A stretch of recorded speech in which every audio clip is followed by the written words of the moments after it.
Olá, eu sou o Nuno Viegas. Este é o 11º episódio de Desassossego, uma série fumaça sobre saúde e doença mental. Se ainda não viste os 10 anteriores, recomendo vivamente que não comeces pelo fim. Como habitual, isto está escrito para ser ouvido com auriculares ou auscultadores. Reforço a recomendação. Nota também de que tens em fumaca.pt a transcrição deste episódio e um glossário para algumas ideias mais complexas. Ora, vamos ao episódio. Fica com Margarida David Cardoso. Estamos no início de janeiro, os primeiros dias de 2022. Pode gravar. Faz favor de gravar. Recording in progress. Margarida Rangel parece revoltada. Fala muito rápido enquanto anda de um lado para o outro, para a frente e para trás dentro de casa. Fala como quem já contou várias vezes esta história nas últimas semanas, desde que uma amiga deu a entrada de urgência na psiquiatria. Portanto, eu não sou família, sou amiga, é uma grande amiga minha, mais velha que eu. Até há uns dias estava internada no Hospital de Magalhães Lemos, no Porto. Já não está porque nós tiramos-la, com muito sacrifício, mas tiramos. Mariana Souza é mais calma na voz. A revolta parece igual. Pronto, uma pessoa faz o que acha que está certo, mas eu vou viver sempre um bocadinho com o potencial sentimento de culpa de que se eu tivesse tentado procurar outra forma de fazer as coisas, se calhar não tinham ficado tão más e ela não teria passado por aquilo. A amiga de Margarida Rangel é uma familiar próxima de Mariana Souza. Vamos manter as coisas vagas nestes termos porque desde que conhecemos Mariana e Margarida, que esta mulher de que falamos tem um diagnóstico de demência e não tem condições para nos dizer se aceita que falemos de si expondo-lhe a identidade. Então vamos chamar-lhe Beatriz. Está na casa dos 70 anos, foi agente de compras e por causa desse trabalho fala fluentemente inglês, viajava muito. Os primeiros sinais de alerta começaram a surgir cerca de um ano antes deste internamento. Memória a curto prazo muito má, certas competências que uma pessoa começa a notar que se perdem de cozinhar, certas coisas que começou a ficar convencida de coisas que não eram verdade, que tinham mudado de casa, que coisas assim desse género que não eram de todo reais. Pronto. Beatriz, que vivia sozinha, chegou a perder-se na rua. Até que um dia, aos delírios, juntou-se à hostilidade. A vizinha falou-me a dizer, olha, que ela não está bem, ela saiu para a rua, ela não está bem. Era a altura de chamar uma ambulância. Seguiu para o hospital da área de residência, o Santo António, no Porto. Covid, não nos deixam sequer acompanhá-la porque foi uma situação de emergência. No hospital, Beatriz estava desorientada. Não conseguia perceber por que razão estava ali, nem tinha crítica para entender que estava doente. Foi-lhe posta uma pulseira que sinalizava ao segurança que não a podia deixar sair desacompanhada. Mas o que Mariana Souza, a familiar, não compreendia era porque é que Beatriz continuava lá dentro sozinha, enquanto fazia exames para despistar complicações que não do foro mental, complicações orgânicas. Acabou depois por ser triada para a psiquiatria, para a Urgência Metropolitana de Psiquiatria do Porto, a UMPP, centralizada no Hospital de São João. Eu penso que só por volta das 11 e tal da noite é que a encaminharam para o São João e não me disseram nada até eu começar a chatear na manhã seguinte.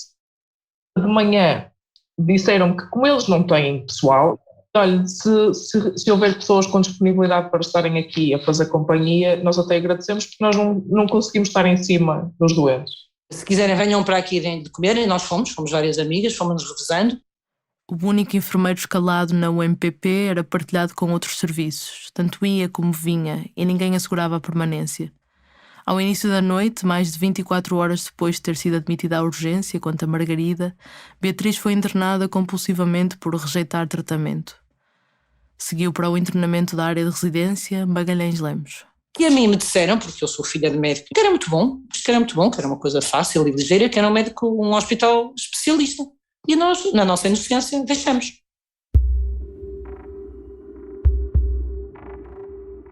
As pessoas entram lá e desaparecem.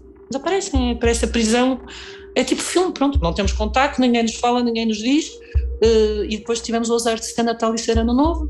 Margarida Rangel e Mariana Souza dizem que estiveram dias sem saber de Beatriz. A maior parte das chamadas não passavam da recepção. Afirmam que a primeira notícia surgiu quando o telemóvel de Beatriz, que estavam a guardar, recebeu uma mensagem com a informação de que tinha voltado ao Santo António com uma lesão na anca. Descobriu-se depois uma infecção urinária. Como o Hospital de Magalhães Lemos tem apenas uma médica de medicina interna e reduzidos meios de diagnóstico, muitas destas complicações orgânicas têm de ser vistas num hospital geral. Quando Beatriz regressou ao hospital psiquiátrico, Margarida, a amiga, diz que teve dificuldades em visitá-la. Foi à segunda tentativa, depois de ameaçar escrever no livro de reclamações. Vieram todos ter comigo. Ai, acalme-se, nós vamos permitir que visite. Lá esperei, abrem a porta e trazem-me uma outra senhora. Uma senhora qualquer. Só lhe desculpe, essa não é a minha amiga. Essa senhora não sei quem é. Esclarecida a confusão, visitou a amiga no quarto, no pavilhão de internamento de agudos onde estava. Estava sentada amarrada na cama, sem abrir, com uma fralda e sem dar acordo, não é? Nunca abriu os olhos, nunca falou comigo, nem percebeu. Um vegetal perfeito. Disse, olha, o que é que se passa? Ela é muito difícil. Disse, olha, mas não são todos, isto não é suposto. Ela é muito difícil e, portanto, nós temos que a sedar muito, temos que a ter amarrada numa cama e temos que lhe pôr uma sonda porque não temos tempo não temos tempo para dar de comer a todos e ela é muito difícil para comer. Os diários clínicos, nas notas de alta, dão conta da necessidade de ir mantendo uma sonda nasogástrica porque Beatriz recusava comer. O Conselho de Administração do hospital esclarece, e vou citar, que uma doente internada com um possível diagnóstico de demência, ou mesmo sem este diagnóstico, mas desta faixa etária e com o que se antevê pela descrição com uma intercorrência orgânica, frequentemente desenvolve um quadro confusional, que se pode manifestar por sintomatologia psiquiátrica, agitação, agressividade, alteração do sono, recusa alimentar e de cuidados, ausência de juízo crítico, oscilação entre sedação e agitação. Apesar destes sintomas serem explicados à família e cuidadores, continua, nem sempre são entendidos, assim como as medidas necessárias para o tratamento das alterações. Fim de citação. O hospital acrescenta que presta regularmente informações aos cuidadores e, embora à data, por causa da pandemia, tivesse um regime de visitas estabelecido, abria exceções sempre que necessário. Eu fui das últimas pessoas a ir lá visitá-lo. E quando fui, ora bem, eu quando cheguei lá foi quando nós começamos a ter a certeza de que era preciso ela sair de lá o mais rapidamente possível, porque eu quando me levam ao quarto onde ela está de fralda, amarrada à cama, com sonda nasogástrica e sem sequer conseguir abrir os olhos. Eu penso que ela me reconheceu, mas não tenho a certeza, e o nível de sedação era absolutamente surreal. E eles a dizerem-me que ela que não come, que é muita recusa alimentar e que dar-lhe banho que é muito complicado, que ela que se encolhe toda e fica naquela posição e eles não conseguem fazer nada com ela e sim, eu fico com a sensação de que eles devem ficar muito sensibilizados para imensa coisa pelo simples facto de não haver tempo e não haver gente para tudo. Mariana Souza e Margarida Rangel queixam-se da incapacidade de falar lá para dentro, de conseguir algo que não fosse à custa de contactar de fugida com trabalhadores do hospital que já conheciam, de elevar a voz ou ameaçar fazer queixa. Tudo o que se consegue é porque berro e porque insisto e os seguranças ajudaram. Menina, vai, que ele está lá, menina, insiste e tal. Porque a maior parte das pessoas encolhe-se e não faz nada, é o seu turno. Durante o mês em que Beatriz esteve internada, Margarida e Mariana tinham uma sensação de abandono. E a ideia que eu tenho é ela só vê, 90% das horas, só vê auxiliares que estão a limpar, querida, filha, que não tem noção nenhuma de tratar as pessoas, não é? Eu ouvi uma sair e dizer, estes são todos tolinhos. Eles dizem coisas inacreditáveis a nós, aos familiares e às próprias pessoas, sempre naquela que eles não ouvem e também não interessa nada. Permitem-se dizer as coisas que lhes apetece. O hospital diz que nunca recebeu qualquer queixa desse género. O seu plano de formação interno, responde, inclui uma formação de atendimento ao público de modo a melhorar as competências dos profissionais. Margarida Rangel e Mariana Souza nunca apresentaram qualquer queixa por escrito. Beatriz acabou por sair do Hospital de Magalhães Lemos no início de janeiro de 2022, depois de uma alta planeada com o psiquiatra e as chefias do serviço. Foi para uma residência geriátrica, solução temporária, com uma mensalidade acima dos 1.700 euros. E a verdade é que num espaço de 24 horas, do sítio para onde ela foi, me estavam a enviar vídeos dela a comer pela própria mão e elas com apoios, não é? Mas a brincarem com ela e a dançarem e tudo mais de pé. E uma pessoa pensa, isto é a prova de que ninguém estava disposto a ter o cuidado e a despender de tempo para tentar melhorar a situação. Graças a Deus tivemos meios para tirar e para levar para um sítio melhor. Fizemos uma vaquinha entre os conhecidos, depois vamos pensar que não conseguimos pagar isto para o resto da vida, o que é que vamos fazer, não é? Nas semanas seguintes, depois desta entrevista, Mariana Souza foi dando conta das melhoras físicas. Beatriz comia, andava, já não dependia de fralda. Cognitivamente, o diagnóstico apontava para uma possível demência. Não foi possível confirmá-la a tempo no Magalhães Lemos, através de uma avaliação neuropsicológica, devido ao estado de confusão mental da doente numa fase inicial, dizia a nota de alta. Pois, mas isso vai ser um ciclo vicioso, nunca vamos sair disto, não é? Porque vocês não têm tempo para estar em cima dela, portanto vão sedá-la. Se vão sedá-la, ela não tem capacidade para fazer avaliação nenhuma. Eu estou absolutamente convencida que isto não tem nada a ver com a maldade de meia dúzia de profissionais de saúde. Isto é sistémico, é sistémico. O hospital coloca dúvidas sobre a possibilidade de a evolução poder acontecer nestes termos. Diz, e cito, a situação descrita trata-se de uma situação aguda que nesta faixa etária é normalmente mais lenta. Não é habitual mudar em 24 horas, mas sim progressivamente, o que desde logo nos leva a crer que terá sido já em processo de estabilização a sua alta, sendo isso o habitual.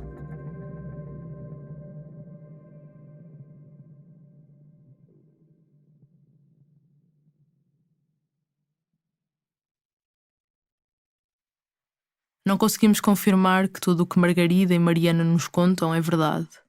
O motivo por que decidimos contar a sua experiência não foi por um salto de fé, mas porque aquilo que contam encaixa nos detalhes das notas de alta que receberam à saída do Magalhães Lemos e nas descrições feitas por profissionais de saúde do hospital com quem falamos ao longo de vários meses.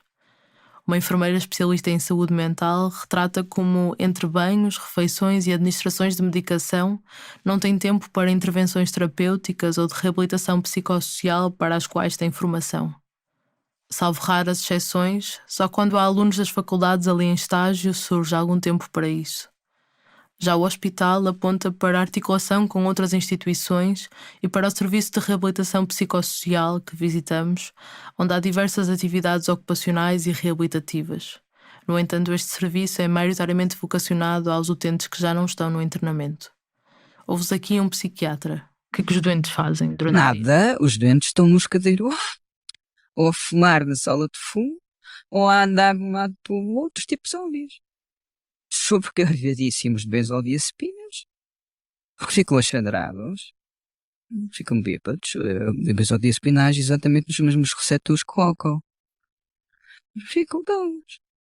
Como noutros hospitais, no Magalhães Lemos cruzamos-nos com 6 médicos que concretizam esta acusação de sobremedicação de doentes como uma prática velada para tornar turnos de enfermagem mais geríveis. Os 4 enfermeiros com quem conseguimos falar rejeitam-no na sua prática. Dizem que se tenta sempre que a medicação seja mediada e proporcional. Mas acontece também ser uma tentativa e erro, porque a mesma dose em pessoas fisicamente semelhantes pode ter efeitos muito diferentes. Pode haver sedação excessiva sem que haja essa intenção. E as equipas de enfermagem, com dezenas de horas extra a ver e níveis de exigência cada vez maiores, têm a cargo pessoas com doenças crónicas prolongadas, a que se juntam complicações físicas associadas à doença, à idade ou a longos períodos de medicação. Doentes difíceis e muitos. O Conselho de Administração nota que cada unidade de internamento faz semanalmente uma reunião com toda a equipa para discutir os planos de cuidados dos doentes. Assegura que há espaço para expressar dificuldades e angústias e propostas de melhoria dos serviços. Perante este relato e outros que se seguem, feitos várias vezes pedindo anonimato, o hospital frisa que tem circuitos internos para que os trabalhadores apresentem reclamações e denunciem situações de risco para que sejam tomadas medidas preventivas. Ouves aqui outro psiquiatra. Sentes que isto é algo que se discute? Ou seja, Não. entre médicos, entre Não é. profissionais de saúde? Não só no meio, como é, possivelmente, é capaz de ser dos piores assuntos que se pode colocar na mesa numa reunião de serviço. E acontece, e já aconteceu, haver na reunião de serviço colegas médicos que se sentem, de alguma forma, defraudados, ou que de alguma forma sentem que há coisas que não estão a ser muito bem feitas, nesse sentido, ou seja, de excesso de medicação, medidas punitivas aplicadas a doentes, a gestão da comunicação com os doentes que não é muito adequada, e este tipo de forma de lidar com os doentes à revelia do que são as orientações clínicas efetivas, quando é trazida por um médico, por exemplo, a uma reunião de serviço, que gera sempre discussão entre as enfermeiras de enfermagem e o chefe de serviço, que depois que geralmente é médico e, portanto, é que fica ali numa posição de mediar. 2 enfermeiros descrevem o uso de pequenos castigos temporários para evitar a quebra das regras do serviço. O consumo de drogas ilícitas, por exemplo, pode significar o fim das saídas ao exterior.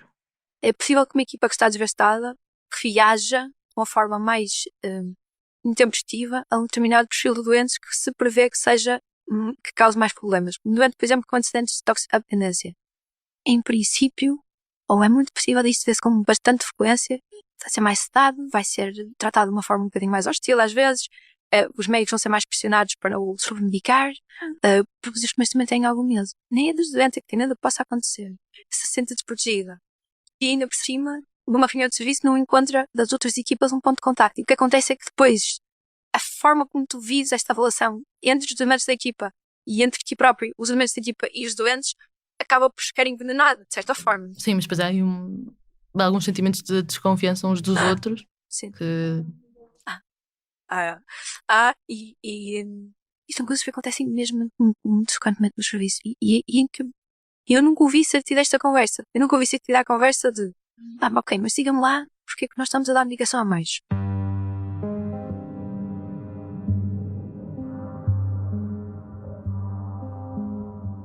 Há uma história anterior à de Beatriz que a ajuda a explicar. É uma história sobre o Hospital de Magalhães Lemos e a forma como ele cresceu na última década. Embora se planeasse no papel reduzir a importância do seu internamento, segregado do resto da medicina, ele aumentou. E essa decisão moldou o funcionamento de 2 lugares sobre os quais giram os cuidados de saúde mental na região, 2 siglas. O SI, o Serviço de Intervenção Intensiva no Hospital de Magalhães Lemos, e a UMPP, a Urgência Metropolitana de Psiquiatria do Porto, no Hospital de São João. O primeiro viveu vários anos sobrelotado. A segunda viu os seus problemas amadurecerem até um ponto de ruptura.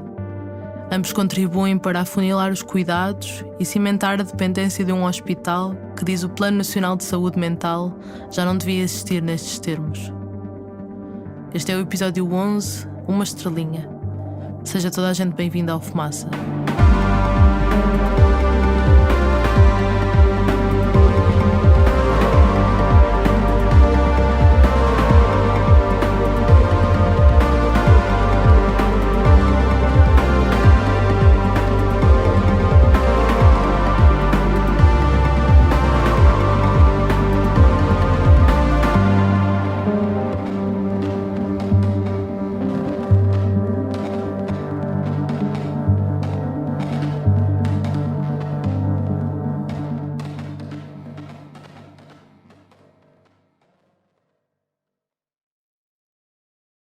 A 6 de dezembro de 2019, Marta Temido e Francisca Van Dunen, à data Ministras da Saúde e da Justiça, passavam de visita pelo Hospital de Magalhães Lemos no Porto.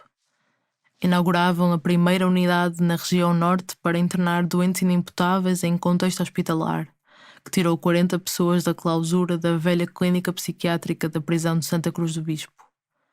A comitiva, com representantes do hospital e da Administração Regional de Saúde do Norte, seguiu depois pelos jardins até às salas e ateliês coloridos da unidade de reabilitação, uma das montras do hospital que visitamos mais tarde com o enfermeiro-chefe José João Silva. É o nosso ateliê de trabalhos manuais. Este é o nosso ateliê de carpintaria. É o espaço onde nós temos as peças que usamos para exposição. É um ateliê importante em termos do hospital. Isto aqui é o nosso ateliê de tipografia. Isto aqui é o nosso ateliê de cerâmica. É o ateliê de lavores. E aqui está o grupo coral ensaiado. O nosso grupo coral. Nesse 6 de dezembro de 2019, a visita das ministras não passou pelo Serviço de Intervenção Intensiva. O SI é a porta de entrada do Magalhães Lemos, uma espécie de segunda urgência, onde as pessoas em estado hiperagudo devem estar os primeiros 3, 4, 5 dias até os seus comportamentos e estado clínico estabilizarem. Depois são distribuídas pelos pavilhões de internamento ou, se existir vaga, pelos hospitais de origem. É que em 2019 este espaço esteve várias vezes a rebentar pelas costuras. Uma sobrelotação crónica que afetou não só o SI como todo o hospital durante vários anos. Já nesse verão de 2019, um conjunto de psiquiatras enviaram uma carta à direção clínica pensando ter atingido um limite. Escreviam que, perante a falta de médicos, de camas, de espaço para tantos doentes, era impossível manter condições sanitárias mínimas e um tratamento condigno. Aumentava o risco clínico. Por falta de enfermeiros e de auxiliares, lia-se, os utentes mais vulneráveis ficam expostos a potenciais riscos de autonegligência ou exploração por terceiros. O próprio edifício não aguentava. Além desta exposição interna, construímos o retrato dos dias críticos do SI com o testemunho de 12 profissionais de saúde do hospital. Vais ouvir vozes anonimizadas de várias pessoas que só nesta condição aceitaram falar por temerem represálias. Aceitamos para tentar aceder ao que se passou no hospital público. Este é o seu retrato comum. Num espaço com lotação para 16 pessoas, chegaram a estar mais de 50 doentes em estado agudo. Era muitas vezes difícil separar pessoas em estados de agitação de pessoas deprimidas ou catatónicas. Quando se acabavam as camas, dormiam em poltronas na área de convívio, em cadeiras na sala de enfermagem, em colchões no chão. São 7 os médicos que o confirmam. 3 dizem que às vezes sem lençóis porque não havia mais. O Conselho de Administração nega-o.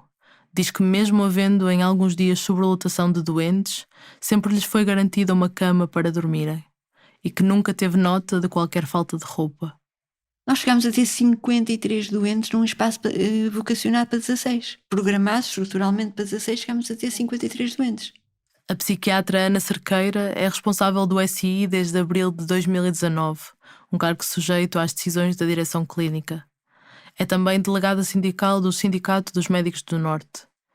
Para acomodar os utentes extra, o hospital fazia esticar outras unidades de internamento e ia abrindo e fechando 2 acrescentos. Um internamento com mais de 20 camas, a que se chamou extensão, e um dormitório improvisado, o Plano C. O dito Plano C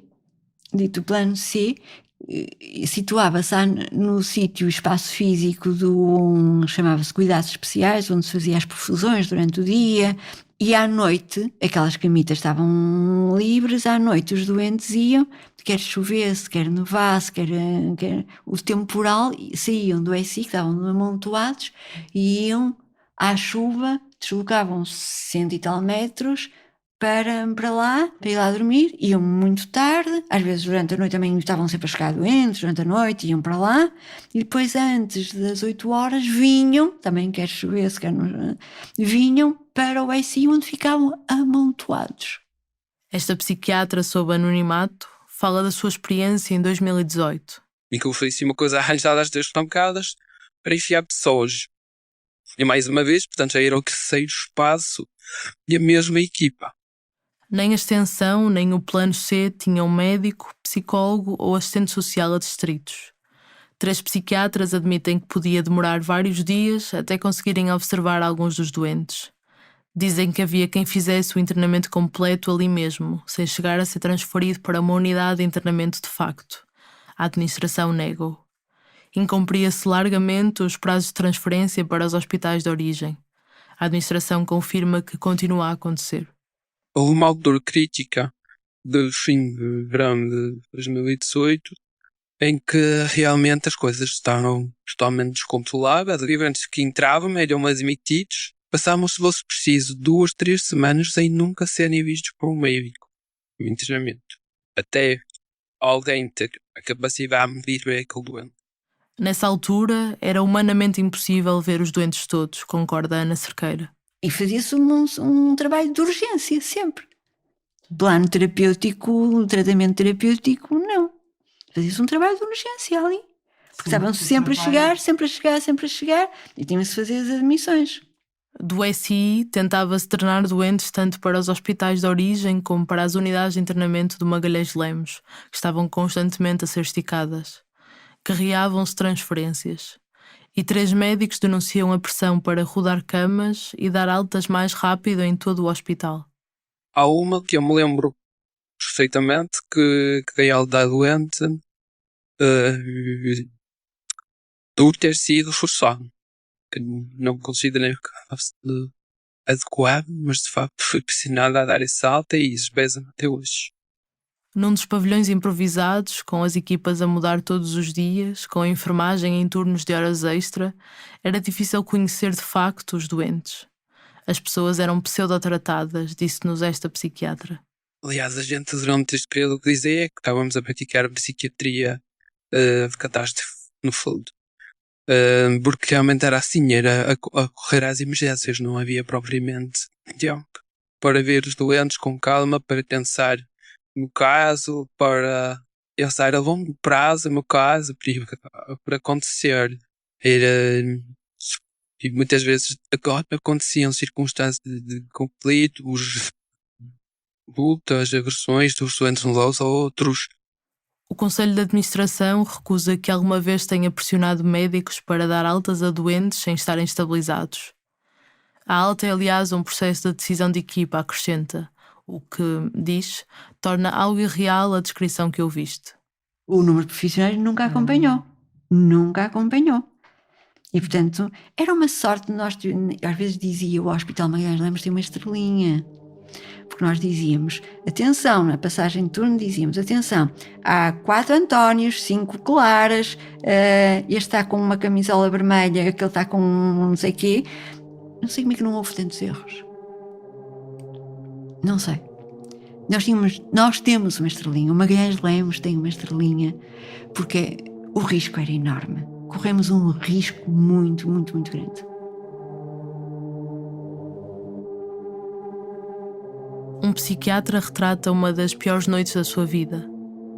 Já estavam as camas cheias, os cadeirões ocupados, já tinha ido muita gente para o plano C e ainda se recebiam mais doentes nessa madrugada. Mais de uma dezena de pessoas de todas as idades dormiam no chão. Entre elas, uma mulher idosa com problemas de coluna.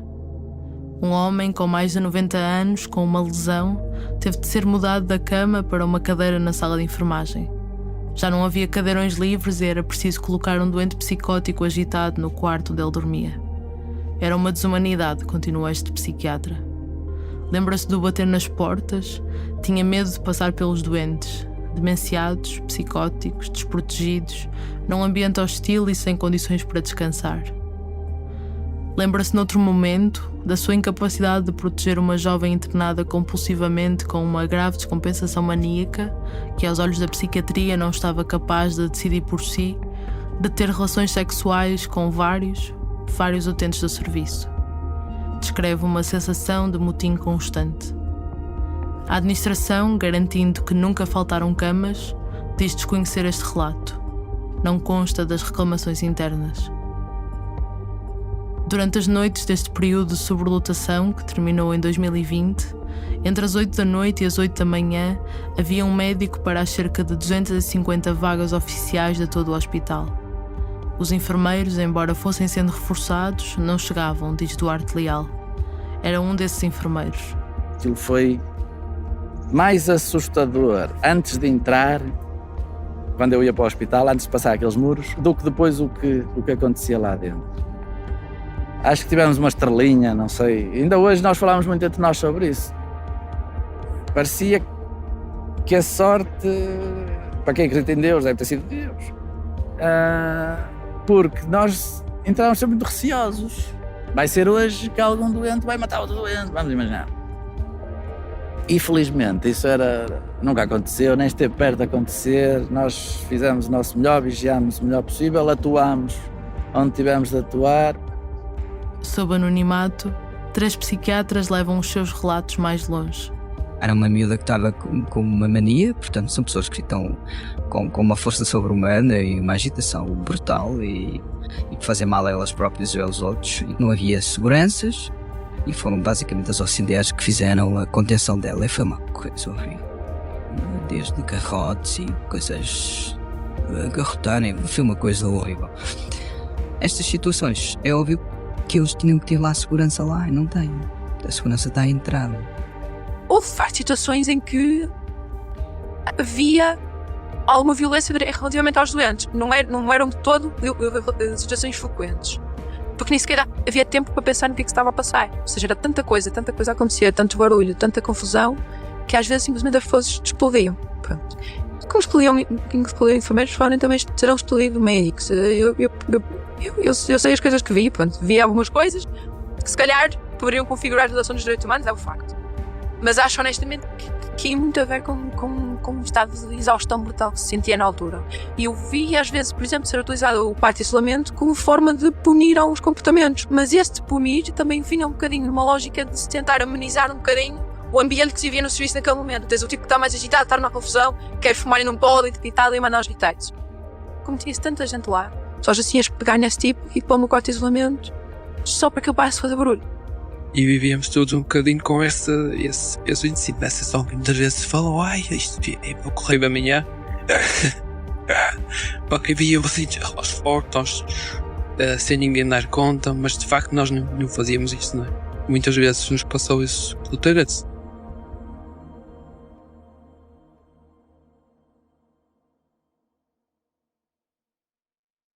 E isso é uma coisa que eu deixei, mas eu gostava, acho que é importante, que havia de facto violações de direitos humanos. Olha, à conta desta aglomeração de gente, havia. Mas coisas criminais. Até eu queria ser criminalmente julgado que não esteja denunciado. E porquê que tu sentes que não reportaste na altura? Nós vivíamos, nós estávamos ali, éramos objetos, ou seja, a nossa consciência ficava um bocadinho isolado. E eu julgo que bater o pé, muitas vezes, porque o objetivo ali era dar altas, todo custo. Estava sempre gente em casa, sempre. Era capaz de vir sozinho, 5 pelotas para dar num dia e receber 5 novos doentes. Portanto, nós éramos rodas na engrenagem, não é? De facto, pensado. Mas que, por um lado, eu sentia totalmente impotente. Não tinha nenhuma prova para dar. E sentia que se fizesse alguma espécie de denúncia de queixa, que poderia ter consequências em termos da minha carreira. Perguntamos a Ana Cerqueira, responsável do SI, e Sofia Gomes, a psiquiatra que com ela está de permanência no serviço, se concordam com os colegas que afirmam que, nessa altura, houve situações que configuravam maus tratos e abusos dos direitos humanos. Quando nós falamos que o doente não tem direito a uma cama, quando nós falamos que o doente tem direito a um chão, sem lençol,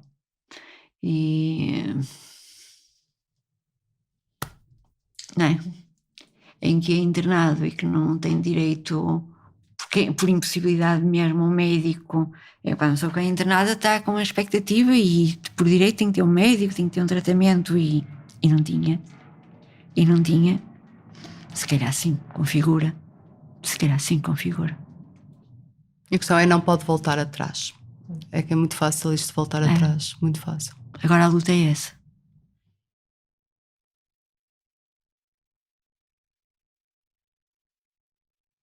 Portanto, quando me está a dizer se os doentes são maltratados, primeiro mal cuidados, maus tratos, aí eu zango-me se alguém os maltratar, e mal cuidados também.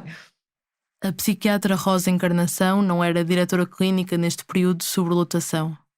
Dirigia o serviço de psicogeriatria e em agosto de 2020 chegou a este cargo de gestão e chefia ao qual diz que nunca aspirou. Entrevistámo-la em abril de 2021. Reconhece a dificuldade de, naquela altura, olhar por toda a gente e admite que o nível de desgaste dos trabalhadores os punha a caminho do burnout. O que recusa é que tenha havido abusos generalizados. Eu não lhe posso garantir que um profissional... Agora, se algum de nós souber, tem um inquérito, isso no mínimo, e vai-se averiguar. Que tivesse passado essas marcas. Eu acho que isso já está um bocado longe, não é? Eu acho que se calhar já nem é... No meu tempo, se calhar algumas, mas... Eu acho que isso é mais pouco provável, percebe? A questão é... Eu lembro, é assim, uma contenção de um doente é uma coisa desagradável. Eu costumo dizer que vendo a torre dos coléricos, para evitar uma coisa dessas, porque quando é preciso conter, é preciso conter. E já tive que conter doentes e também estive lá. Rosa Encarnação recusa que se pudesse ter falado em psiquiatria de catástrofe. Rejeita várias vezes o termo que lhe citamos uma vez. Eu tenho alguma dificuldade em entender. Acho que as pessoas não sabem muito bem o que é uma catástrofe.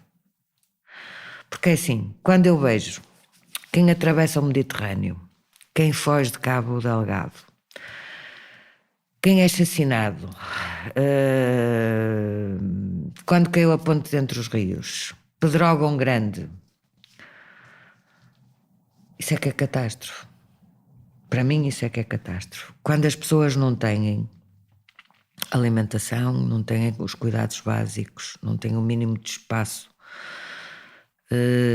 sustentadamente. Porque uma coisa é, eu vou ser internado e durante 2 dias se calhar não consigo tomar banho nas mesmas horas que queria tomar. Eu costumo dizer isto quando tinha internos. Algum de vocês já esteve internado? É uma completa mudança e de perda de liberdade e de autonomia. Tem que se respeitar as regras, a roupa é diferente, podemos estar dependentes de nos mexerem, de todas essas coisas. E, portanto, essas pessoas que puderam estar internadas e que tiveram que ir de um lado para o outro e não sei quê, não sei quantos, nunca foram as mesmas durante muito tempo. Portanto, eu não considero isso catástrofe. Consideram que não sou os melhores cuidados. Pergunto-lhe sobre a incapacidade de ver doentes. Era mais do médico preocupado com... Eu ainda não vi aquela pessoa que já está aqui admitida há mais tempo. Então, que disse? Porquê é que não viu? Porque foi incapaz de ver? Isso tem a ver com as nossas angústias. Eu fiz urgência com sobrelotação. Sozinha até. Sozinha, mas a equipa que estava. Tenho apanhado assim várias fases. Portanto, fiz urgência em todo o lado. E fiz urgência com 40 doentes no SI. Portanto, no verão... mas que foi possível fazer. Confesso-lhe que saí daqui algumas vezes com saí mais tarde e saí com uma sensação de que não tinha feito tudo aquilo que poderia ter.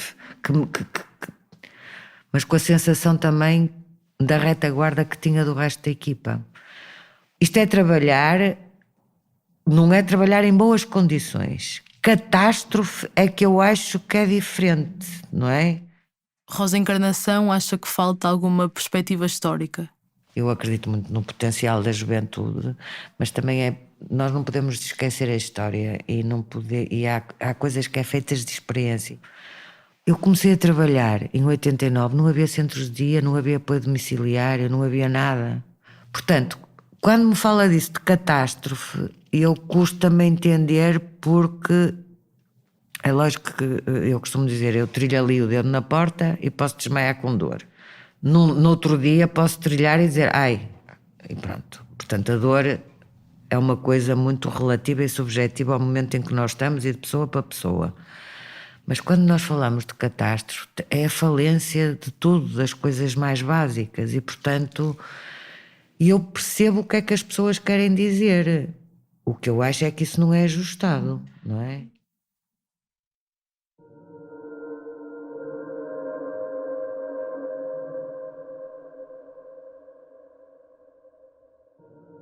Esta sobrelotação terminou no início de 2020. O SI é hoje um serviço muito diferente desta descrição. Mas antes de irmos ao momento em que a sobrelotação deixou de o ser, é preciso perceber o que lhe deu origem. O Magalhães Lemos é responsável pela zona do Porto Ocidental, onde faz as vezes do Hospital de Santo António.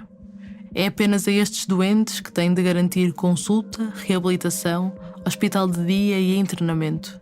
Só essa área que é nossa.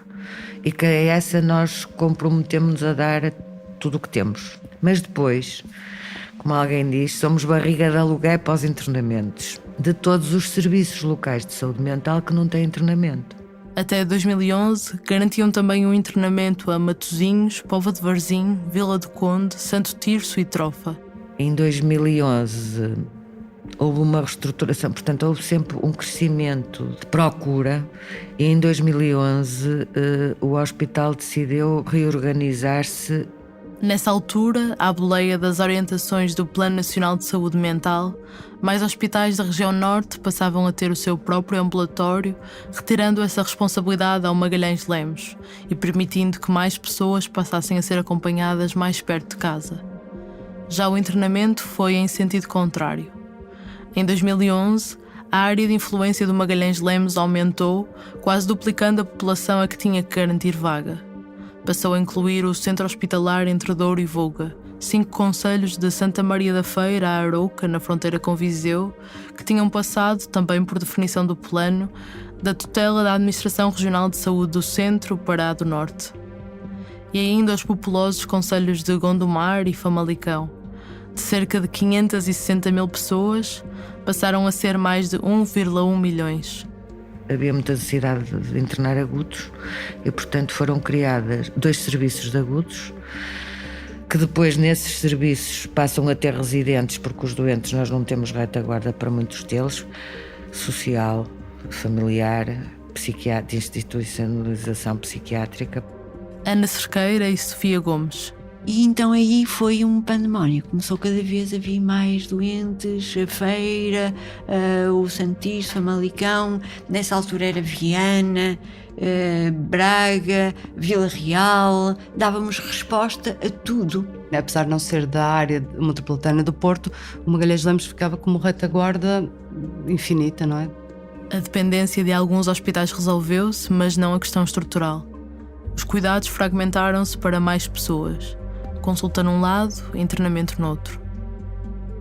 Faz comigo este percurso. Uma pessoa com um surto psicótico vinda do concelho de Oliveira das Meias, imagina, é vista uma primeira vez na urgência geral do Centro Hospitalar de Entre Douro e Voga, primeira equipa, que a envia para a Urgência Metropolitana de Psiquiatria do Porto, no São João, segunda equipa. Precisando de internamento, vai para o SI no Magalhães Lemos, terceira equipa. E ao fim de alguns dias é transferida para um dos serviços de internamento propriamente ditos do Hospital Psiquiátrico, quarta equipa. Quando estiver em condições de ter alta, volta a ser acompanhada em ambulatório pela sua equipa original no Hospital de Origem, quinta equipa. No espaço de 1 ou 2 semanas, esta pessoa é vista por 4 ou 5 equipas diferentes. Embora haja um registro, é provável que tenha de repetir a sua história várias vezes.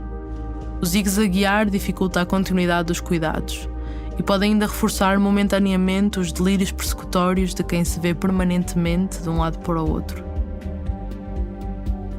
Só deveria ser assim até que fosse viável criar internamentos nos hospitais que ainda dependem do Magalhães Lemos.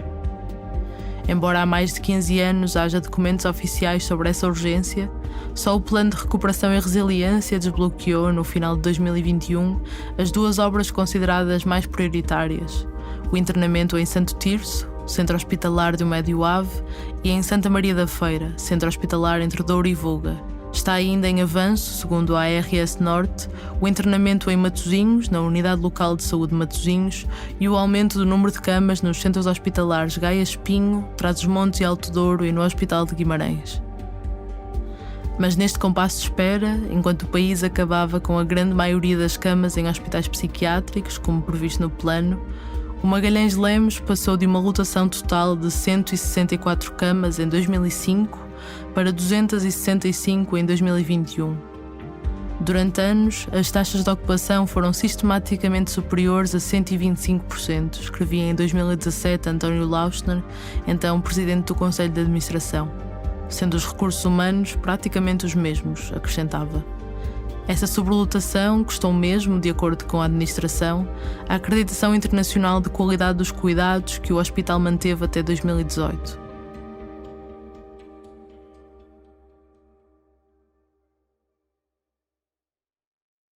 Eu cheguei a receber, por exemplo, 12, 13 doentes para internamento numa noite, o que é muito doente. Muitos casos sociais. Porque era um caso social, interna-se. Porque a família está exausta, interna-se. Era assim. De antes era assim. Algo que ajuda a compreender esta crítica é o retrato de que a Urgência Metropolitana de Psiquiatria do Porto, de onde vêm estes utentes, nunca foi um bom sítio para demorar a tomar decisões. Criada em 2006 no Hospital de São João, concentra médicos e utentes de 9 hospitais. A psiquiatra Ana Silva Pinto, do Santo António, trabalha lá desde 2011. Caracteriza nesta entrevista, no final de 2021, como sempre houve dificuldades. O espaço é exíguo para a quantidade de doentes e de profissionais que trabalham naquele sítio. E não é incomum, é relativamente comum os doentes apanharem a porta aberta e saírem, fugirem da urgência. Quer dizer, não é um sítio muito bom logo à partida para nós testarmos. É difícil a articulação com os hospitais de origem, diz Ana Silva Pinto.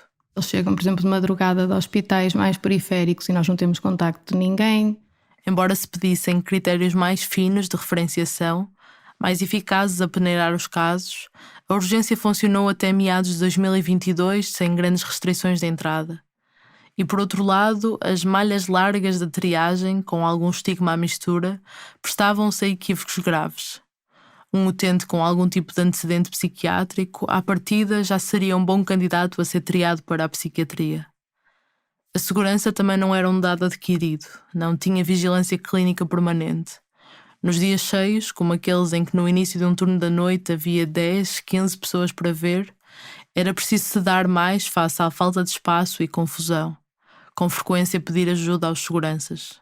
E daí a gravidade de não haver ninguém cá fora que esteja a cargo destes doentes. Já tem acontecido serem outros doentes a virem nos chamar porque um doente está-se a sentir mal ou porque vomitou, ou seja, isto não é uma situação que faça sentido. E isto é má prática, não pode acontecer assim. Pelo conjunto destas condições que abreviamos, vários profissionais convergem na leitura que Ana Cerqueira faz. É muito mais fácil internar do que dar uma alta no MPP. Ana Cerqueira nunca trabalhou lá. Quando se formou como psiquiatra no São João, não havia urgência metropolitana. Respondia apenas aos doentes do seu hospital. Quem internava tinha que dar resposta no dia seguinte. Internaste este, e o controle era muito maior e as coisas eram bem niveladas. Agora não, os médicos vão ao MPP, estão num sítio que lhes é hostil, porque não são de São João, são do MPP, são de Santo Tirso, são de Famalicão, são da Póvoa, são de Matosinhos, vão a um sítio estranho, aparece lá um doente qualquer, é muito mais fácil, interna-se, porque não temos que justificar nada. É um ponto assente para vários psiquiatras que o fluxo enorme de utentes ao MPP e depois ao Magalhães Lemos não pode deixar de ser relacionado com a falta de resposta atempada na comunidade e consultas de crise que podem evitar descompensações graves. Temos falado disso. Mas uma e outra e outra e outra e outro psiquiatra acrescentam a isso que, por defeito deste modelo, a solução pende mais facilmente para o internamento. Porque é de tal forma desarticulada a relação entre quem decide internar, quem faz esse internamento e quem acompanha a pessoa fora dele, que se cria uma desresponsabilização em cadeia. Porque não é o teu doente, nunca mais o vais ver, diz uma psiquiatra. É um problema dos outros. E as pessoas são tratadas assim, como um problema dos outros, diz outra. E é mais difícil saber como será o acompanhamento se decidires dar alta, defende Sofia Gomes. Temos um doente que até achamos que poderia ser, se fosse seguidinho na consulta, ok, vai ter que ter consultas todas as semanas, se for o caso. Agora, se a consulta é só daqui a 3, 4, 6 meses, 1 ano, fica difícil para o colega da UMPP que está ali e já viu que esta pessoa já recorreu à urgência na última semana 3 vezes, fica numa situação muito difícil também de gerir, é muito complicado, está na urgência metropolitana, é muito complicado. O MPP deve ser muito complicado. Deve ser, eu que faço uma luta direta ao MPP, compreendo que deve ser muito complicado trabalhar lá. A ARS Norte, que coordena o MPP, não respondeu às questões que enviamos sobre estas descrições passadas. Então regressamos ao Magalhães Lemos e aos anos de sobrelotação que se sucederam até o início de 2020. A diretora clínica Rosa Encarnação diz que só se poderia esperar que o volume de doentes baixasse. É muito complicado, quando alguém precisa de internamento, dizer que não. Quer dizer, ninguém está à espera que isto chegasse aos 140%, não é? E todos os dias quem estava tinha que gerir isso. E quando uma pessoa está overwhelming, como dizem os ingleses, ou em sobrelotação, depois também começa a ser difícil pensar porque se está sempre à espera que aquilo baixe e aquilo não baixa. Ano após ano, os relatórios do hospital dão conta das crescentes dificuldades em dar altas sociais. O Magalhães Lemos tem cerca de metade das suas camas ocupadas com doentes residentes e paga ainda ao Hospital Conde Ferreira para receber 45 dos seus doentes de evolução prolongada. E durante anos, não houve limite de vagas. Era uma política de portas escancaradas, nas palavras de um psiquiatra. Um fenómeno da física não tem limites, caracterizou outra. É o critério implícito de que para ali podemos despachar os doentes que não nos interessa, disse-nos ainda outro médico.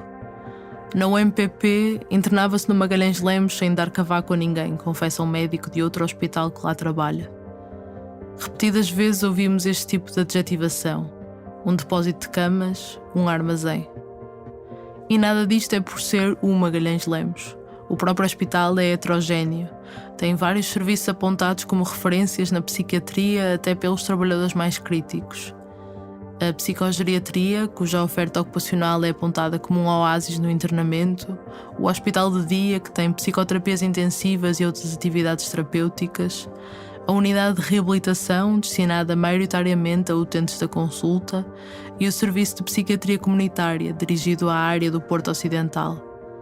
A crítica é ao modelo centralizado num hospital psiquiátrico e à dependência do internamento. Há no Magalhães Lemos dezenas de pessoas que não estariam internadas se houvesse respostas sociais adequadas. Profissionais de saúde que dizem não saber o que fazer a pessoas em sofrimento que não têm para onde ir, para quem um internamento prolongado, onde se degradam e perdem competências, é uma má resposta.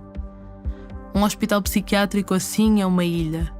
As pessoas internadas em unidades de agudos encontram tratamento farmacológico e vigilância de enfermagem, televisão, livros, revistas antigas, tabaco e pouco mais para fazer.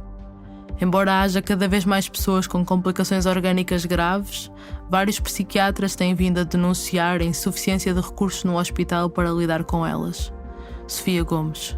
Tromboembolias pulmonares, infartos agudos do miocárdio. Eu, como psiquiatra, já passei mais de 7 de certidões de óbito. Não é habitual. Em 2 exposições ao Conselho de Administração, uma delas assinada por 22 dos 40 médicos especialistas do hospital em 2020, psiquiatras demonstram que não chega uma médica de medicina interna e uma neurologista sem horário completo, que ninguém substitui à noite e fins de semana. Chama-se o INEM ou os bombeiros, quer nos casos emergentes, quer naqueles que precisam apenas de cuidados médicos ou exames de diagnóstico que o hospital não consegue prestar. Algo que vem com atrasos, dificuldades de transporte e custos associados. A diretora clínica Rosa Encarnação não acredita que isso represente um risco para os doentes, nem que sejam precisos mais profissionais. Nós somos um bocado aproveitados e às vezes se calhar aproveitadores. Vamos vendo como é que as coisas são. O que acontece é que nós também não queremos ser um hospital central. Nós somos um hospital psiquiátrico. Aqui o nosso internista ajuda-nos. Quando nos ultrapassa, a gente liga para os hospitais e vai à urgência. Tem chegado para aquilo que é necessário. Nós se tivéssemos um serviço de medicina interna, não é? Então tínhamos que ter as outras coisas, análises de urgência, todas essas coisas, quer dizer, não é para isso que nós estamos vocacionados. Também está no plano de saúde mental nós sermos integrados num centro hospitalar, não é? Na verdade, o plano prevê apenas a transferência de algumas responsabilidades, não necessariamente a integração num centro hospitalar. Nos 15 anos que passaram sem que isso tivesse concretizado, o hospital acumulou residentes como o único refúgio, o que prejudica a especialização que o hospital psiquiátrico poderia ter, admite Rosa Encarnação. Mas este hospital, sendo um hospital psiquiátrico, tem é que se diferenciar. Já tem algumas diferenciações, tem os ECTs. Eletroconvulsivoterapia. Tem consultas especializadas que nós andamos a tentar que haja mais, aproveitando as capacidades formativas pessoais de diferentes técnicos. Ao não termos tantos internamentos, eu acho que vai ser possível, não é? Agora não se pode fazer tudo ao mesmo, quer dizer, ter tantos doentes internados e depois como é que as pessoas vão diferenciar para isso e desenvolver a investigação, não é? Todas essas coisas. Este hospital ainda não pôs ninguém na porta, esgotando o tempo. Por causa da perspectiva humanista também, não é? Quer dizer, já temos levado doentes a casa e voltamos outra vez com eles. Por outro lado, as próprias famílias têm muitas vezes a ideia que o que é preciso é vir para o Magalhães Lemos que depois eles tratam. isto criou-se, não é? E às vezes até, o que é mais triste às vezes para mim é que sejam técnicos que tenham dado uma má lições de literacia sobre isso. Porque é criar uma expectativa a alguém que não é da área, que é familiar, com coisas que são irrealistas, não é? E, portanto, vem às vezes escrito, vai para Magalhães Lemos, para possível institucionalização. Nós somos um hospital de agudos, não parecendo às vezes. E é para isso que nós existimos. Criou-se o mito das vagas ilimitadas. Um mito referido por vários profissionais que colocam o ónus de não o travar no hospital. A crítica vai assim. Como este respondia ad eternum e cá fora não havia grande barulho das consequências dessa decisão, parecia que estava tudo bem, que não havia urgência em mudar. O hospital era o centro de um modelo consentido pela Administração Regional de Saúde do Norte e hospitais próximos, do qual doentes e famílias se tornavam dependentes. O sistema nunca entupia, então nunca mudava. Só que o mito das vagas ilimitadas não era bem um mito.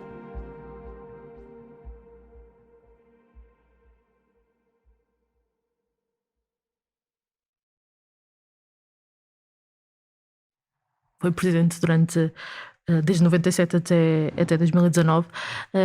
Dizia isto em 2018. Não temos lista de espera, não temos limites, recebemos sempre.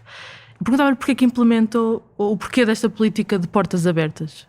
Bem, a razão não é específica, não é? A razão eu penso que é global.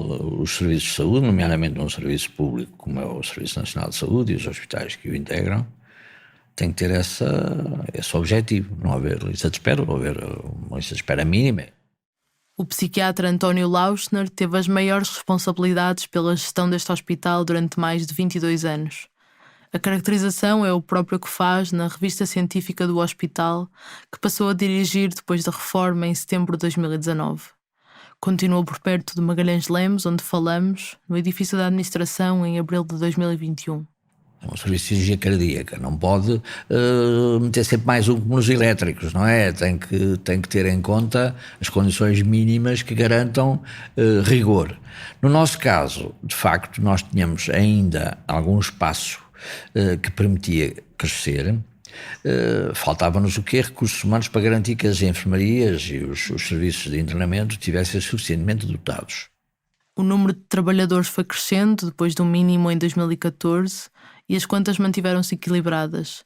Na última década, todos os anos, à exceção de 2020, o hospital terminou com um resultado líquido positivo. Se a necessidade duplica, nós não podemos ter aí assim uma reserva de profissionais que permitam de um momento para o outro duplicar o número de profissionais, não é? Recorre-se nessa altura a situações de gestão o mais equilibrada possível dos recursos existentes, pedindo-lhes sobrecarga, naturalmente as horas extra. O antigo administrador diz que, embora respondesse ao internamento de quase todo o litoral norte, o hospital estava dimensionado em camas e em pessoal para a área que cobria antes de 2011, de cerca de 500 mil pessoas. Apesar disso, tinha de responder sempre que solicitado. O Magalhães Lemos dá o que pode, que é ir enchendo o balão na medida em que aumenta a procura e diminui a válvula de escape, ele vai enchendo. Pronto, foi possível, apesar de tudo, apesar dessas descrições que me referiu, evitar que o balão rebentasse, não é? Pronto. Diz-me assim, mas o balão estava mesmo. Se calhar esteve várias vezes.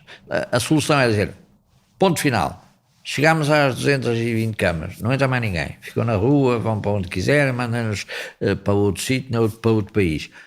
Não é a solução para um Serviço Nacional de Saúde. Não é? E os estabelecimentos do Serviço Nacional de Saúde têm a obrigação de dar a resposta de acordo com as necessidades das pessoas. Pronto, e da mesma maneira que às vezes parece que toda a gente sabe hoje em dia de epidemiologia, de vacinas, de virologia, de tudo mais, toda a gente dá opiniões sobre esse assunto, também, como facilmente se percebe, sobre questões de saúde mental, ainda mais gente. As pessoas têm que respeitar, antes de mais, também que quanto maior o nível de conhecimento, mais difícil é uma pessoa sem formação específica entender toda a dimensão. Porque em 2007, quando o plano sai, o relatório da Comissão que reestruturou os serviços sai, dizia que o Hospital Magalhães Lemos dava resposta às pessoas do Concelho do Porto, não é? Como já falamos, exceto aqueles freguesias que estão sob a alçada do São João, aos Concelhos de Matosinhos, Póvoa de Varzim, Vila de Conde, Santo Tirso, Estrofa e Famalicão. Isto até que seja viável a instalação de internamento nestes hospitais. Depois, em 2011, como falava, esta área ainda foi mais alargada. Mas como é que é possível, em mais de uma década, esta situação não ter sido alterada? É uma situação, vamos lá ver, a resposta mais simples é dizer porque as pessoas que têm essa responsabilidade de gerir o sistema no seu conjunto não foram suficientemente convincentes dos poderes públicos e até das gestões dos vários estabelecimentos hospitalares para os motivarem a criar essas condições. E aí inclui o Conselho Nacional? Aqui importa trazer para contexto que António Lauschner é também presidente do órgão consultivo do governo para esta área, o Conselho Nacional de Saúde Mental, desde 2010. Fez parte do núcleo executivo da comissão que pensou a reestruturação dos serviços de saúde mental e deu origem ao Plano Nacional de Saúde Mental em 2007, sendo hoje membro da comissão técnica que acompanha e avalia essa reforma. É há mais de 2 décadas figura de proa em toda a política que aponta para um caminho de desinstitucionalização e a integração da psiquiatria nos hospitais gerais. Ainda assim, o hospital psiquiátrico que dirigiu durante 22 anos cresceu durante a sua gestão. O Conselho Nacional, enfim, aliás, eu não estou a... Isto não é uma crítica, não é por falta de berrarmos, é por falta de ouvidos abertos. Por exemplo, o período de sobrelotação aqui no Magalhães Lemos também não era suficiente para haver uma mudança? Ou não era grave o suficiente? Mas se a mudança dependesse apenas do Conselho de Administração de Magalhães Lemos ou de cada Conselho de Administração de per si, se calhar teria havido essa suficiência. Só que não depende só. Então depende de quem? Depende do Ministro e do Secretário de Estado? Pronto, depende naturalmente dos poderes públicos e quando eu digo isto é naturalmente o Ministério da Saúde que tem uma responsabilidade direta, mas também sabemos, e isto não é para isentar ninguém de culpas, é apenas para dizer que tudo depende dos momentos. E as prioridades são muitas vezes ditadas não exatamente por aquilo que é o que cada um no seu nicho consegue perceber, para quem naturalmente a prioridade maior é sempre a sua, mas aquilo que do ponto de vista da gestão coletiva se impõe. E depois também temos que ter em conta que o Ministério da Saúde não tem um livro de cheques que passa à descrição. Não, depende daquilo que lhe é dotado pelo Orçamento de Estado, pelos reforços do Ministério das Finanças, etc. Como vimos, os internamentos no Médio Ave e entre Douro e Voga já receberam financiamento do PRR em 2021 e Matosinhos em 2022. Outros hospitais da região que se servem do Magalhães Lemos quando não têm mais vagas, como o Centro Hospitalar Gaia Espinho, verão aumentado o seu número de camas, segundo a ARS Norte. A questão é porque se protelou e com que consequências. Tudo isto tem que ser bem articulado para garantirmos que isto corre sobre rodas, porque senão se entope. É como acontece em qualquer sistema, quando entope o ralo, o lavatório enche e verte. Aqui é um bocadinho a mesma coisa, nós temos é que garantir que há sempre alguém que garante que não entope. E para Neste isto caso acontecer... É o Magalhães Lemos. Neste caso o Magalhães Lemos funciona aqui um bocadinho como um intermediário. Fica aqui no meio em que tem que dar resposta. Mas acha que há um certo conforto com este estado de coisas? Ou seja, o Magalhães Lemos está sempre aberto, sempre disponível e na região outros serviços, outros conselhos de administração estão confortáveis com esta resposta que existe e a mudança retarda? Há uma coisa que eu não tenho dúvidas, ninguém está confortável. Agora, é ao nível das prioridades, quer dizer, o Magalhães Lemos é um hospital psiquiátrico, ponto. E, portanto, preocupa-o os problemas que têm a ver com a psiquiatria. Os hospitais gerais têm a psiquiatria, a cardiologia, a gastroenterologia e tudo mais. E, portanto, têm evidentemente que ter uma noção e uma gestão das prioridades muito distinta.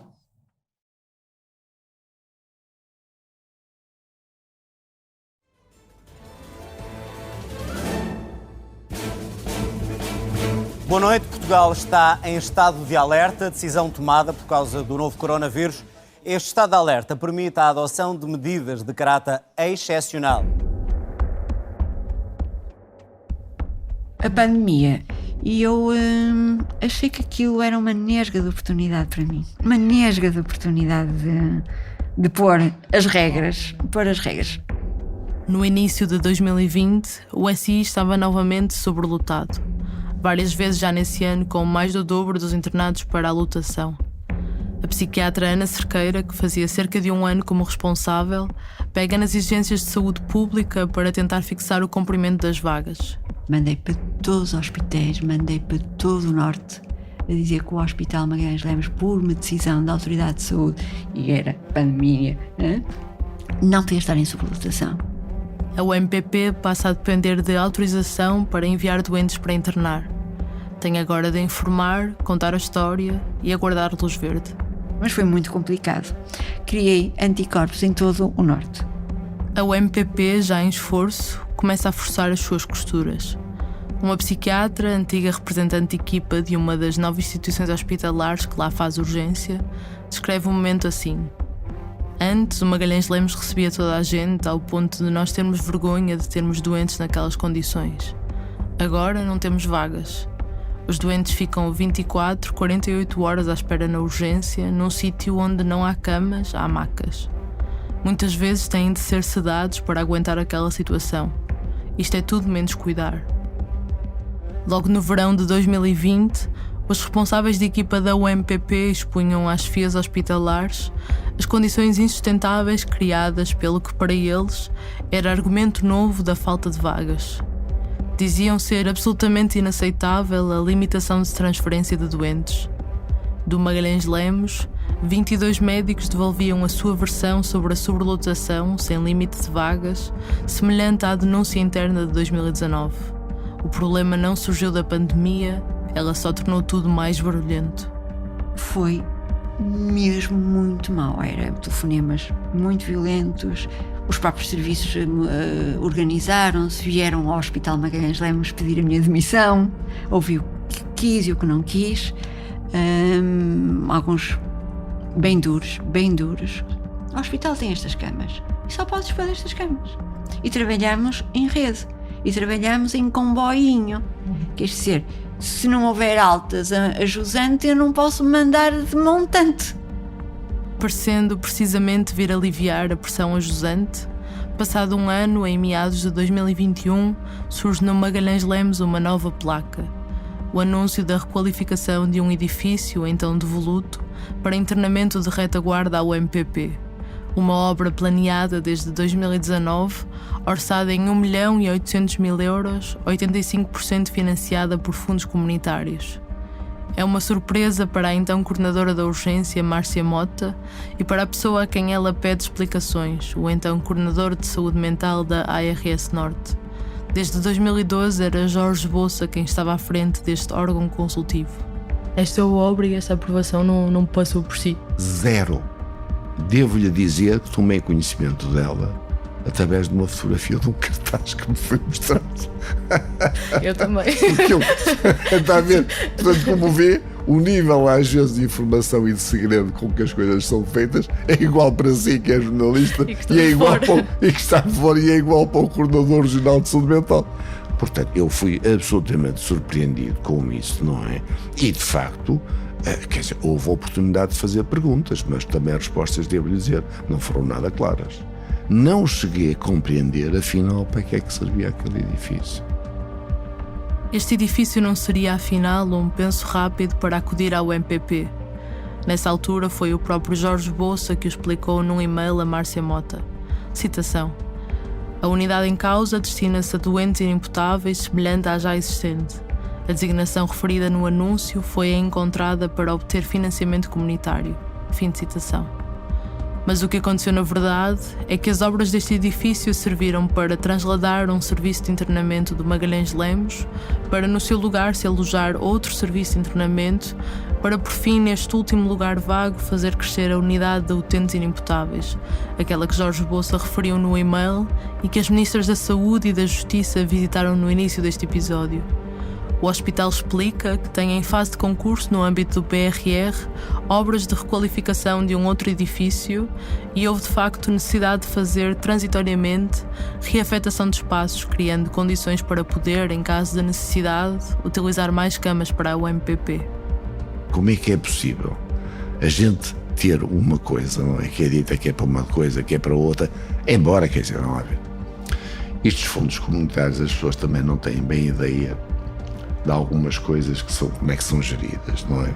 Tem uma certa ingenuidade também, às vezes. E, portanto, em mais do que uma coisa, às vezes tem que se fazer um pequeno ajuste para que as verbas possam ser utilizadas, não é? E, portanto, eu sabia disso e disse isso, não é? Quer dizer, portanto, foi isso que me foi dito, eu compreendi, aceitei isso como válido, porque eu sei que isso se trata muitas vezes dessa forma. Estas trocas originaram uma denúncia na Comissão de Coordenação e Desenvolvimento Regional do Norte, que gera os fundos do Norte 2020. Esta concluiu que não havia qualquer inconformidade. Quando as coisas começam a apertar com várias instituições, compreende, há uma coisa que toda a gente, como sabe, há uma expressão, vai-me desculpar eu dizer isto assim desta maneira simples, mas às vezes é assim uma forma simples que toda a gente percebe, toda a gente quer que se sacudir a água do capote. Ou seja, tomáramos nós que os problemas da urgência metropolitana fossem resolvidos como nós temos apenas mais vagas no Magalhães de Lemos, não é verdade isso. Está longe de ser verdade isso, infelizmente. Quer dizer, é preciso uma resposta diferente dos serviços locais de saúde mental, quer dizer, tem que ter respostas de crise, tem que estar organizados de outra maneira, ou seja, isto é muito mais complexo. Quer dizer, se quisermos ver a coisa só pelo curto prazo, sim senhor. E nos entretantos, depois de várias tentativas fracassadas de encontrar soluções para o MPP, a coordenadora da urgência, Márcia Mota, apresentou a demissão em agosto de 2021. Manteve-se no cargo mais 2 meses, até que terá desistido de esperar.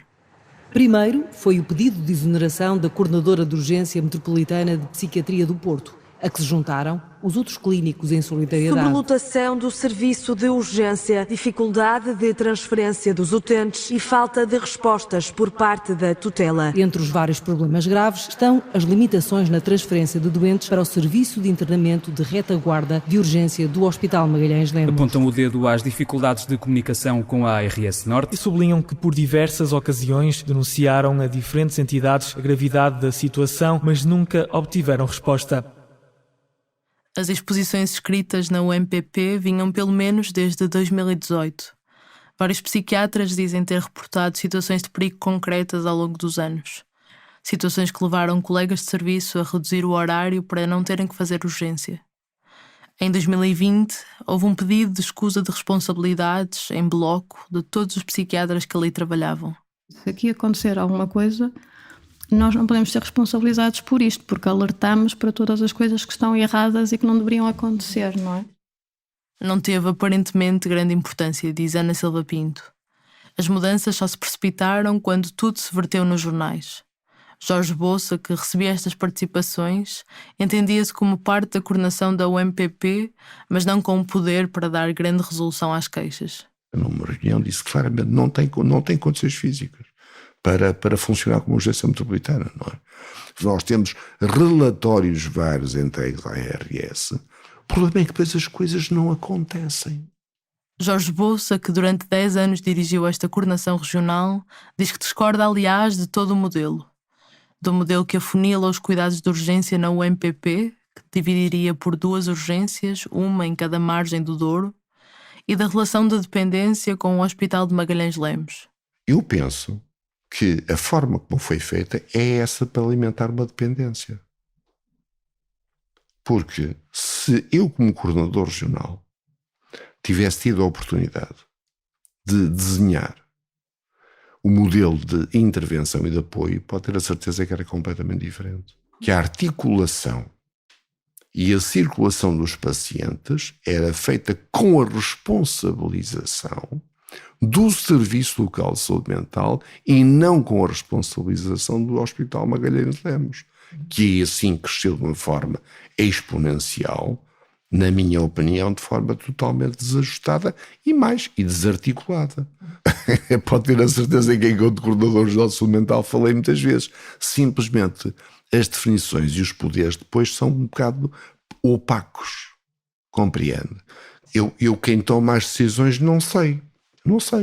Foi a tutela que tomou essa decisão e não me comunicaram nem me participaram porque é que ela foi feita assim.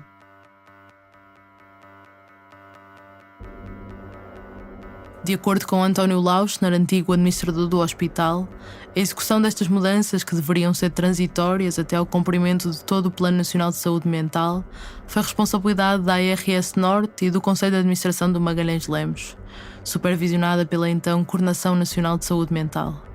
O facto de se ter atrasado tantos anos a execução do plano como um todo não significou apenas um acrescento de uns anos a um hospital psiquiátrico, mas a consolidação da sua dependência durante mais de uma década, com um período de sobrelotação pelo meio. Na UMPP, as coisas só vieram a mudar já em 2022. As coordenações regionais ganharam, através do Decreto-Lei 113/2021, responsabilidades mais concretas. E Jorge Bolsa foi substituído em janeiro de 2022 por Pedro Morgado, psiquiatra no Hospital de Braga e investigador na Universidade do Minho, que já ouviste em episódios anteriores. Pedro Morgado apanhou em curso a reformulação do Regulamento da Urgência, que em julho fez entrar em vigor, introduzindo critérios de referenciação e uma triagem feita por médicos. Gravamos em agosto. Uma melhoria da estrutura funcional e uma melhoria da estrutura física levou a que os problemas se tenham reduzido e que, portanto, nós tenhamos hoje um serviço que é mais fluido. Mas será este modelo de urgência centralizada, com retaguarda num hospital psiquiátrico, a melhor resposta para os utentes? Nós continuamos a entender que há uma economia de recursos que depois são colocados ao serviço das pessoas quando nós centralizamos um serviço de atendimento urgente que se quer para um número de situações que não é assim tão significativo. O que é que nós temos que continuar a discutir? É se esta economia de recursos faz sentido para todas as pessoas que estão agora abrangidas. Se, por exemplo, as pessoas que estão nos extremos geográficos devem continuar integradas neste modelo ou se devemos começar a criar alternativas para essas pessoas. É a ideia plasmada no Plano Nacional de Saúde Mental que o Magalhães Lemos deve mingar até se dedicar exclusivamente aos utentes inimputáveis e ao cuidado dos chamados doentes difíceis, que exigem condições especiais de segurança, programas específicos e maior rácio de profissionais por utente. A sua própria dissolução no Hospital de Santo António tem sido uma ideia que vai e vem. No final de 2011, o Jornal Público dava como uma entusiasmada intenção da então direção da ARS Norte, partilhada pela administração do centro hospitalar. Nesse ano, António Lauschner, que dirigia o Magalhães Lemos, deixava claro que não achava que o momento era o mais adequado. Faltavam 5 anos para a primeira data prevista de conclusão do Plano Nacional de Saúde Mental e António Lauschner fazia a leitura de que, embora a tendência fosse para, e cito, a concentração de uma série de respostas generalizadas, há tarefas específicas para as quais os hospitais gerais não estão preparados. A atual coordenação regional da ARS Norte não tem para já nenhuma decisão fechada quanto ao futuro do hospital. Pedro Morgado não previa que a criação de 2 novos internamentos a montante, em Santa Maria da Feira e Santo Tirso, significasse reduções nos profissionais do Magalhães Lemos. Os hospitais psiquiátricos que existem têm que ter uma transformação para essa prestação de serviços mais próxima da comunidade e uma especialização naquilo que são doentes que, pela sua gravidade ou pelas suas situações, acabam por não beneficiar já dessa intervenção mais comunitária. Portanto, está já anunciado que o Hospital Magalhães Lemos irá ter uma unidade de doentes particularmente difíceis e, por outro lado, o Hospital Magalhães Lemos tem já uma unidade que faz um trabalho comunitário absolutamente extraordinário. Portanto, será pela conjugação destas realidades que passa o futuro do Hospital Magalhães Lemos, que é um elemento absolutamente essencial na prestação de cuidados de saúde aqui no Norte.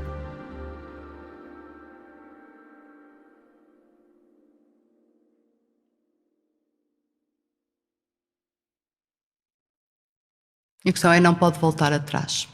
É que é muito fácil isto de voltar atrás, muito fácil. Agora a luta é essa. Pouco mais de um ano depois da nesga da oportunidade para travar a sobrelotação, que veio com a pandemia, voltou a abrir-se no Magalhães Lemos um internamento de camas extra no verão de 2021. O Plano C abriu por um fim de semana, pontualmente noutros a seguir, respondendo às ondas de afluência de utentes que se foram dissipando. Um ano depois, em junho de 2022, o Plano C voltou a abrir e, pelo menos até meados de outubro, não fechou. Este segundo serviço de utentes agudos em trânsito entre hospitais voltou a ser mantido por equipas rotativas. Quer para dentro, quer para fora, falar sobre isto é um caminho difícil. Um dos primeiros trabalhadores que abordamos dizia que ninguém quer ser o primeiro a falar. Um enfermeiro com poucos anos de hospital encontrava motivos para isso. Eu acho que ninguém te vai ser sincero a 100%, porque os meus colegas têm medo. Um enfermeiro mais velho viu-se incapaz de convencer outros a falar. Alguns temem represálias e têm razão, dizia. Sindicatos de enfermagem e alguns estudos académicos têm denunciado estratégias de assédio moral em várias instituições de saúde.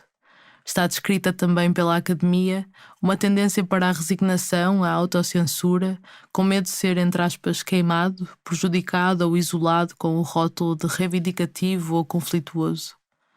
Por isso é tão difícil conhecer por dentro instituições nas quais os trabalhadores dependem de um pedido de autorização para dar entrevistas, da aprovação dos temas a abordar e onde se sentem empurrados para o anonimato ou para não deixar registro da nossa conversa. Foi o que aconteceu no Magalhães Lemos durante o ano em que o tentamos acompanhar. Pelo menos 8 psiquiatras caracterizaram o ambiente como castrador, opaco ou termos equivalentes. Vários denunciaram, como viria a tornar público um comunicado do Sindicato dos Médicos do Norte em novembro de 2021, favorecimento de alguns candidatos e falta de transparência no acesso a cargos de chefia. Lá dentro não se admite muita dissidência, diz um psiquiatra. Mas quando alguns faziam a exposição pública destas dores, entre elas ameaça de suspensão de férias aprovadas, processos disciplinares e a recusa em dar ordens por escrito, outros colegas sentiram-se completamente alheios a essa descrição. Uma médica com mais de 30 anos de casa dizia-nos na altura que o comunicado refletia o descontentamento de alguns médicos, mas não de todos. Para ela, e cito, que veste a camisola, é muito triste e angustiante ver o hospital arrastado para a lama desta forma.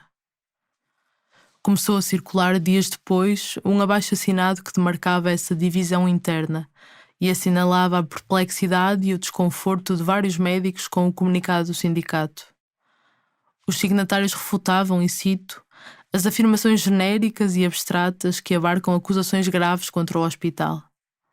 Questionavam como podiam ser proferidas dessa forma, com base numa única reunião onde nem toda a classe concordou ou sequer participou.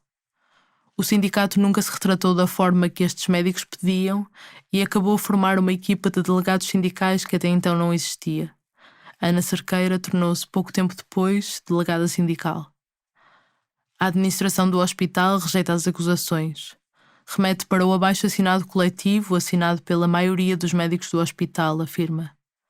Acrescenta ainda, e cito, nem sempre as queixas de alguns têm como objetivo a melhoria dos cuidados ao doente e de melhor funcionamento das instituições.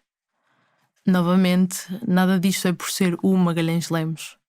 Das menores incursões que fizemos junto de trabalhadores do outro hospital psiquiátrico português, o Júlio de Matos, em Lisboa, retratos semelhantes surgiram dentro de uma instituição igualmente heterogénea, onde o que se passa num pavilhão pode não ser visível dos outros.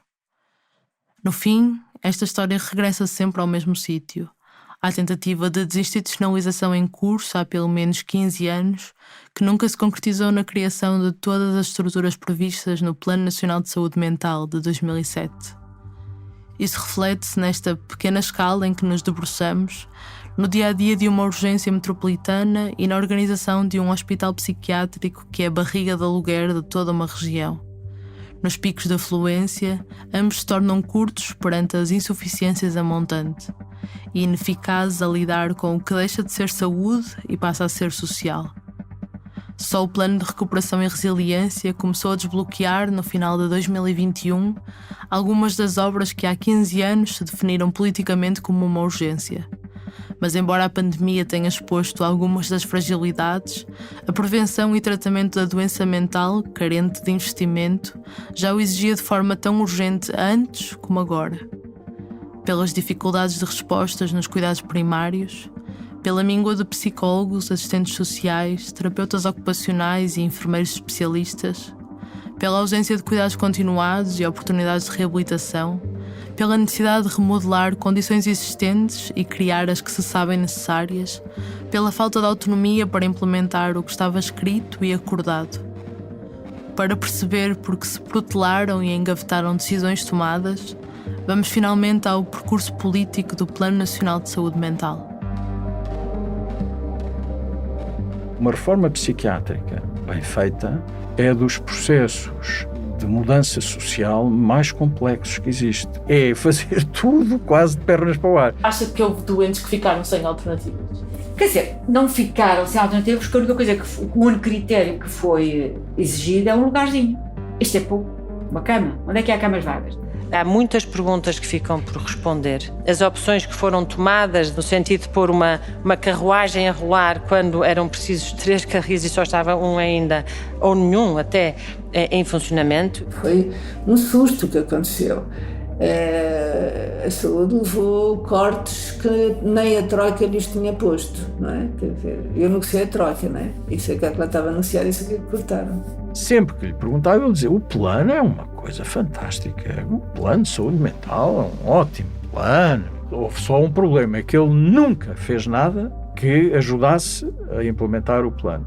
O modelo de financiamento do internamento, em termos de saúde mental, eu poderia dizer que é o mais perverso de todos.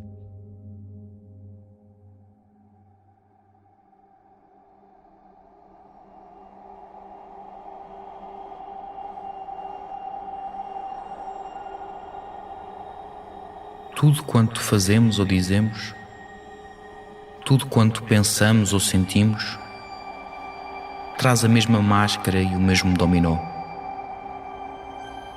Por mais que dispamos o que vestimos, nunca chegamos à nudez, pois a nudez é um fenómeno da alma e não de tirar fato.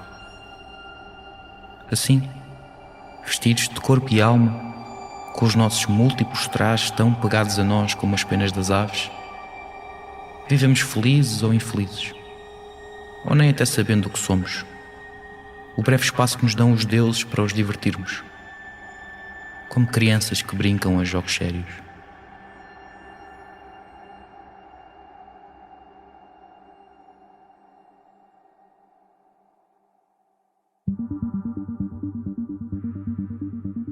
Acabaste de ouvir Uma Estrelinha, o 11º episódio da série Desassossego. Se quiseres ouvir já o próximo episódio, e todos os seguintes, basta fazeres uma contribuição mensal para o Fumaça. Quem nos apoia já tem acesso à série completa, de 13 episódios. Vai a fumaca.pt/contribuir e ajuda-nos a ter a primeira redação profissional portuguesa totalmente financiada pelo público.